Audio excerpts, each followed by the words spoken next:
Nah, halo semua, perkenalkan nama saya Tasya Burda Marbun dengan NIM 11S23042 dari Prodi 1 Informatika. Nah, pada kesempatan kali ini saya ingin menjelaskan mengenai laporan dan kode tentang kecerdasan buatan yaitu pada praktikum 3 yang berjudul tentang uniform searching. Di sini saya akan share screen mengenai laporan.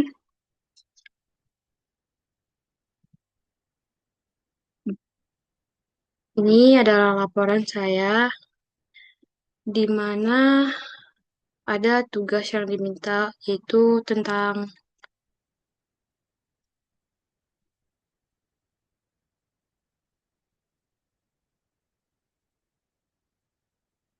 berapa kali? Tunggu dulu. Aku pause. Mana? Nah, oke, lanjut. Nah, di sini kita diminta untuk membuat contoh lain dari metode BFS dan DFS yang berbeda dari contoh praktikum yang telah dikerjakan sebelumnya. Nah, di sini saya mengambil dua kasus, yaitu kasus yang pertama itu kota-kota di Sumatera Utara, dan kasus yang kedua itu ada Grab dari Etidel sampai Lumban Bulbul, yaitu dari implementasi dari kerja kelompok sebelumnya. Untuk lebih jelasnya, saya akan menjelaskan dari kodenya langsung.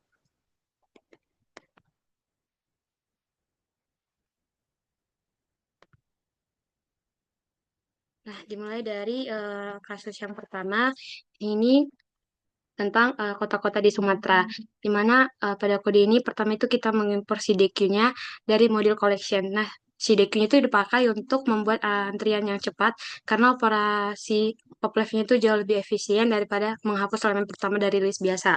Terus di sini selanjutnya itu kita mendefinisikan si sumut graph-nya itu di mana itu sebuah dictionary yang merepresentasikan graph sebagai agency list-nya. Di situ kuncinya adalah nama kota dan nilainya adalah daftar kota yang terhubung langsung ke kota tersebut. Itu akan memodelkan peta jalan sederhana antar kota Sumatera Utara. Lalu dilanjut kepada fungsi BFS Grab Start Goal-nya itu untuk mencari jalur terpendek dalam jumlah sisi dari start ke goal.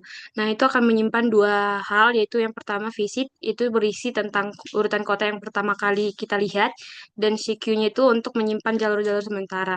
Jadi, setiap si elemen Q-nya itu adalah sebuah list yang merekam jalur dari titik awal sampai ke node saat ini. Itu akan terus mengambil jalur terdepan dari antrian, di mana melihat node terakhir dari jalur itu.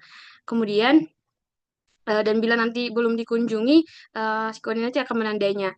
Nah, jika node-nya itu tersebut adalah tujuan, itu nanti akan langsung mengembalikan urutan kunjungan dari jalur terlengkapnya. Itu bukan kita memperpanjang jalur tersebut untuk setiap tetangga dan memasukkannya ke antrian. Jadi nanti karena kita selalu mengambil jalur terlama, si BFS itu menjelajahi graf lapis demi lapis sehingga menemukan jalur dengan jumlah langkah paling sedikit. Kemudian lanjut kepada fungsi DFS, Grab Start Goal-nya itu bekerja hampir mirip, tapi memakai struktur data menggunakan stack, sehingga prinsipnya itu LIFO. Jadi kita selalu mengambil jalur terakhir yang dimasukkan dengan begitu si DFS itu menelusuri sedalam mungkin sebelum mundur. Jadi urutan eksplorasi tetangga tetap konsisten dengan urutan definisi tetangga. Kemudian nanti akan menambahkan ke tetangga stack dalam urutan terbalik menggunakan reverse, sehingga nanti tetangga pertama di list akan menjadi diekspor terlebih dahulu, lalu saat di pop nanti akan dipanggil. Nah, jadi si DFS-nya itu tidak menjamin jalur terpendek, tapi ia hanya nanti akan memberi satu jalur yang dimana menuju tujuan. Kemudian di bagian terakhir itu kita menetapkan start atau goalnya, di mana startnya itu sebagai medan dan goalnya sebagai tarutung. Jadi itu memanggil kedua fungsi dan mencetak hasilnya. Lalu lanjut kepada yang kasus yang kedua.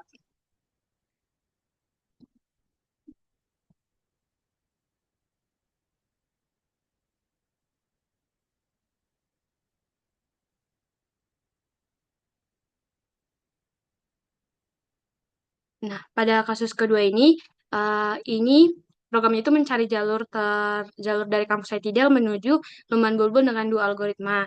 Nah, pertama itu kita mengimpor CDQ-nya dari modul collection karena BFS membutuhkan antrian yang efisien.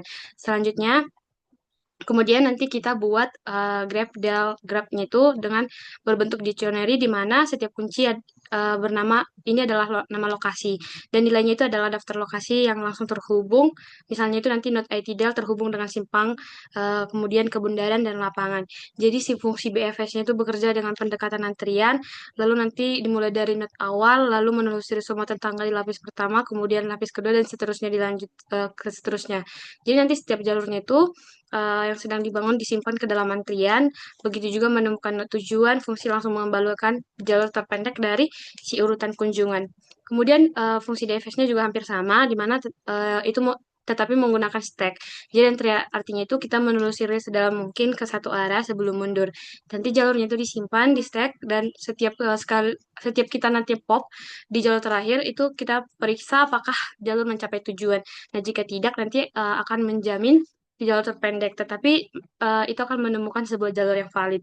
Nah, di bagian akhir itu ada akhir program yaitu untuk menemukan titik awal ideal dan tujuannya itu lumban bulbul. Jadi itu akan memanggil si kedua fungsi yang akan dicetak yaitu urutan kunjungan node, jalur yang ditemukan dan jumlah langkah atau sisi dari jalur tersebut. Nah, di sini kita akan menjalankan si programnya dan ini adalah output yang dihasilkan.